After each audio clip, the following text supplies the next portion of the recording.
On fait face à de la violence physique. Les violences verbales, les insultes. C'est peut-être fort de dire qu'on se sent pas en sécurité, mais en tout cas, on a peur pour nous, quoi. On a beau être soignant et blindé et tout, il y a des moments où ça passe pas. On est en première ligne.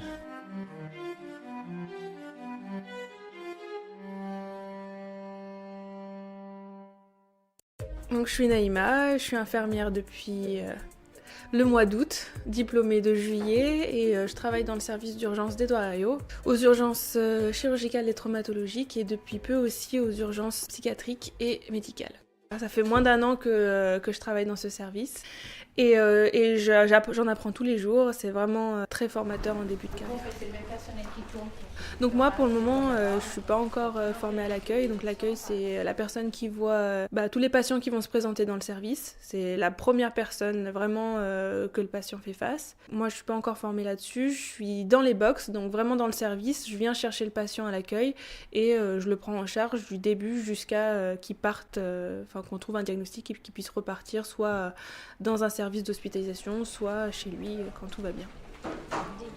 Donc oui, les violences verbales, les insultes, les dénigrations, de plus en plus d'insultes et surtout d'insultes personnelles. Moi, ce que j'ai entendu, parce que ça ne m'est pas arrivé, mais des insultes sur sa propre famille, sur ses enfants, des insultes assez fortes. J'ai un collègue qui m'a dit qu'il avait entendu, qu'on lui avait dit la personne a dit qu'il allait enculer ses enfants. C'est des choses, des termes qu'on peut comprendre que du coup il y a une réaction du soignant aussi. Parce que c'est vrai que généralement on temporise, mais il y a des insultes qui touchent à force d'être dites et redites et la fatigue, et qui fait que là il y a des débordements des deux côtés. Il y a aussi les menaces, le fait qu'on nous parle pas respectueusement alors que je pense pas qu'on parle, en tout cas je parle pour moi, que je manque de respect à certains patients, mais quand on dit que je fais pas mon boulot alors que on fait au mieux et c'est un peu compliqué. Et donc ça c'est plutôt verbalement. Après il y a les menaces physiques. Je me suis jamais pris de coups, je me suis pas fait agresser. Je sais que c'est déjà arrivé, des étranglements, des coups de poing, des bousculades. J'ai eu la chance de pas être confrontée à ça. Après, je parle de violence sur personnes saines. C'est-à-dire que je parle pas de violence sur les personnes qui sont démentes. Ça, c'est autre chose. C'est pas dire que c'est plus pardonnable, mais c'est autre chose, quoi. Cette forme d'harcèlement aussi, parfois, quand la famille est rentrée et nous harcèle, en fait, d'informations... demande d'informations alors qu'on a déjà expliqué et qu'ils ont très bien compris, que nous disent qu'on n'est pas compétent parce qu'on laisse leurs parents souffrir alors qu'on est en plein, on fait le maximum. Ça c'est difficile. Et il y a aussi d'autres violences aussi, c'est l'image. Maintenant c'est avec les téléphones, on est filmé par les patients avec leur téléphone portable sans qu'on le veuille. Genre quand ils nous insultent, quand ils nous menacent, ou même quand on est en train de faire des soins. Je sais pas si c'est dans le but ensuite après de mettre ça sur les réseaux sociaux ou de dire regardez comment on est soigné, mais oui, ça arrive à l'accueil qu'ils arrivent avec leur téléphone portable et qu'ils nous filment. Et ça, c'est pas normal. Ils nous menacent de nous retrouver, qu'ils nous ont dans leur téléphone, qu'ils nous oublieraient pas. Moi après, ça c'est des choses que j'ai entendues, je l'ai pas vécu. On m'a pas filmé, oui, mais on m'a pas filmé et menacé en disant qu'on allait me retrouver.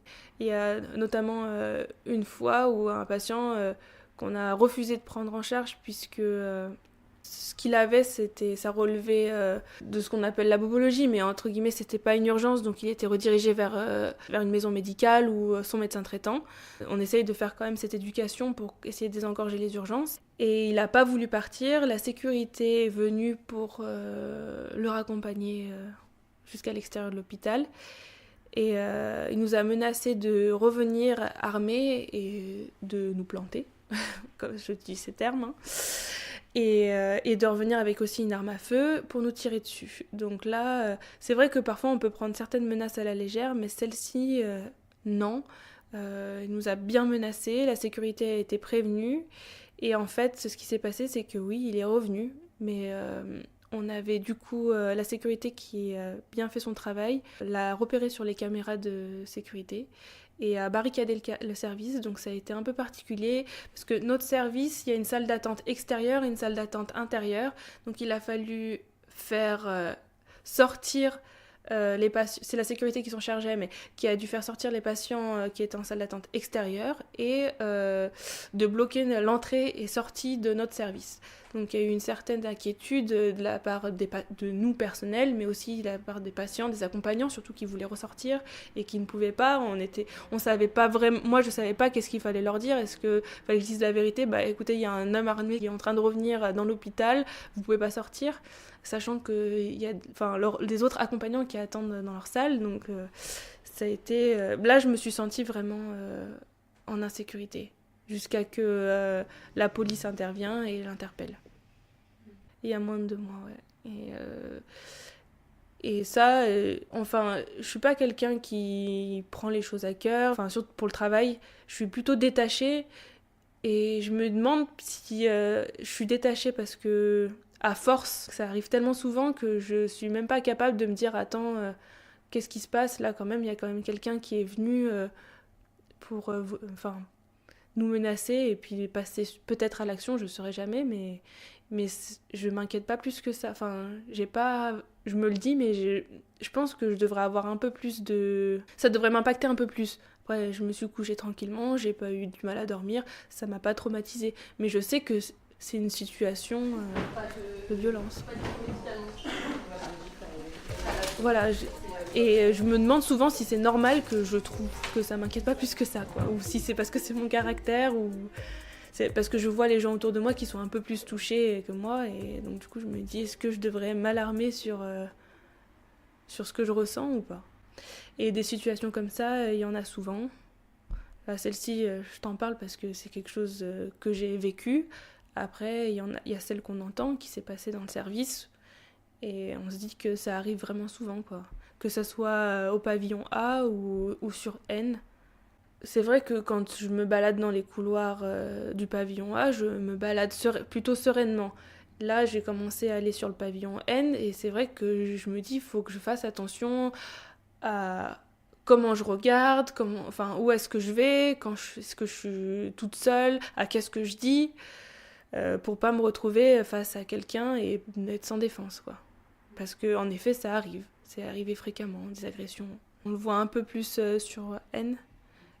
Là, j'ai vraiment eu l'impression que ma prise en charge n'était pas super bonne en étant sur le pavillon N. Donc j'ai fait une nuit pour le moment, j'ai été doublée, mais là, j'étais toute seule.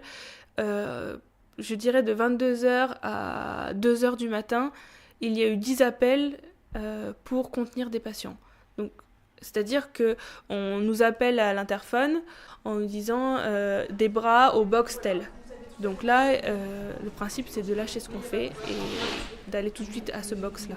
Donc il faut savoir que sur N, les secteurs sont vraiment isolés. Enfin, il y a une allée centrale, mais sinon, on est à 3 endroits différents. Donc je suis en train de faire mon soin, il y a besoin de bras, donc j'arrête de faire mon soin et je vais dans le box qu'on m'a demandé.